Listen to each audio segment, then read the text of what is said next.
नमस्कार मंडळी, मी आज तुम्हाला मस्त चमचमीत अगदी मिसळ पाव दाखवणार आहे।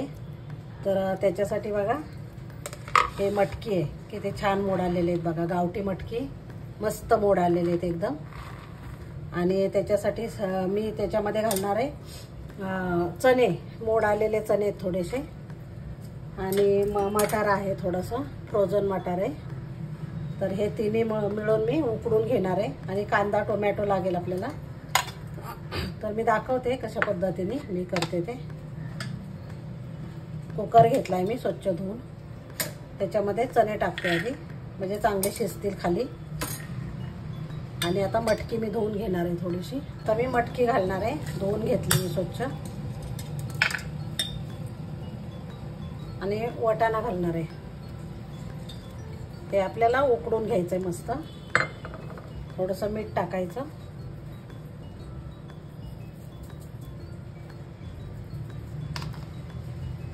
आणि थोडी हळद टाकायची,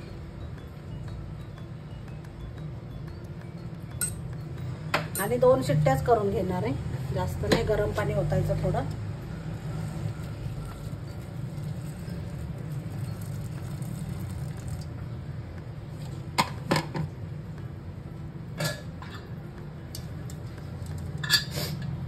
मी ह्याच्यामध्ये ना जे हरभरा घातलाय ना तो खाली घातलेला आहे मी, कारण शिजेल चांगला म्हणून।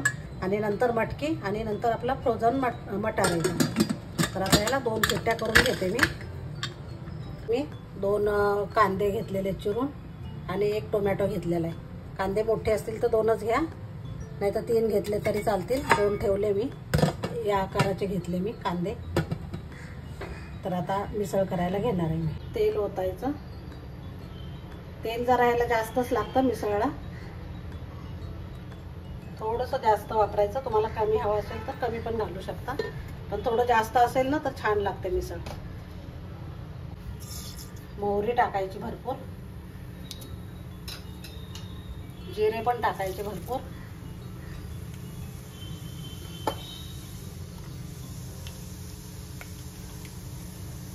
हिंग घालायचं, हिंग पण भरपूर घालायचं, आणि हा कांदा आपण चिरून ठेवलेला आहे तो घालायचा।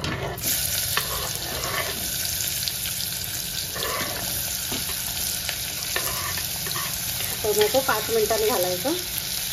तर लसूण पेस्ट घालते मी, लसूण अद्रक पेस्ट आहे मी 2 चमचे घालते, घरीच केलेली हे पण।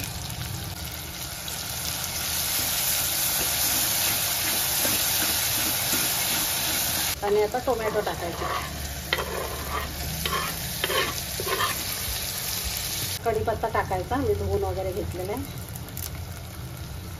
लगेच टाकायचा नाही तेलामध्ये, नुसतं आता टाकलं की छान एकदम मस्त सुगंध राहतो, आणि टेस्ट भारी येते एकदम। आता काळा मसाला टाकायचा, मिरची पावडर पण टाकू शकता तुम्ही, जसं तिखट पाहिजे ना तुम्हाला त्याप्रमाणे तुम्ही टाकू शकता। जिरा पावडर टाकायची, भाजलेले जिऱ्याची पावडर आहे, आणि धना पावडर टाकायची, ते पण मी घरीच केलेले आहेत सगळे पावडर।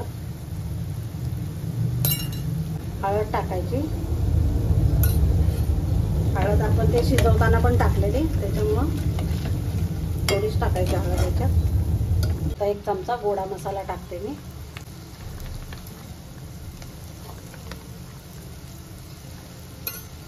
एकजीव करून घ्यायचं, टोमॅटो वगैरे कांदा शिजलं पाहिजे व्यवस्थित। थोडंसं मी पाणी ओतते, गरम पाणी। बघा किती छान शिजलेले, आणि हे पण शिजले आपलं मटकी वगैरे, त्याचं पण पाणी घालूया आधी। चांगलं मिक्स करून घ्यायचं, आता हे सगळं टाकून घ्यायचं। आणि जेवढं तुम्हाला पातळ हवंय तेवढंच गरम पाणी ओतायचं, गार पाणी ओतायचं नाही, गरम पाणी ओतायचं। मी त्याच कुकरमध्ये गरम पाणी घेतलेलं आहे, उकळतच पाणी घ्यायचं म्हणजे कट छान येतो। आता मीठ टाकायचं चवीप्रमाणे, शिजवताना पण मीठ टाकलेलं होतं ते लक्षात ठेवायचं। आणि मीठ टाकायचं, ते बघा कट कसं आलेलं आहे बाहेर एकदम। तरी येते मस्त वरती. आता मी गॅस बंद करते. शिजलेली जास्त शिजवून घेतलेलं आहे आपण हे सगळं त्याच्यातलं, म्हणून ते जास्त शिजवायची गरज नाही आहे. हे बघा किती भारी मिसळ झालेली, अगदी झणझणीत. आता कोथिंबीर टाकून घ्यायची मस्त. हे बघा मंडळी, आपलं ताट तयार आहे. आणि हा फरसाण टाकायचा थोडासा मिसळचा. हा मिसळचा फरसाण तो टाकलेला आहे मी. आणि थोडंसं वरून कांदा टाकायचा आणि थोडीशी कोथिंबीर टाकायची आणि थोडासा कट ओतायचा परत. आपला एकदम झणझणीत मिसळपाव तयार आहे खाण्यासाठी. खूप टेस्टी आणि खूप भारी झालेलं आहे. तर नक्की ट्राय करा. आवडलं असेल तर लाईक, शेअर आणि सबस्क्राईब करायला विसरू नका. धन्यवाद.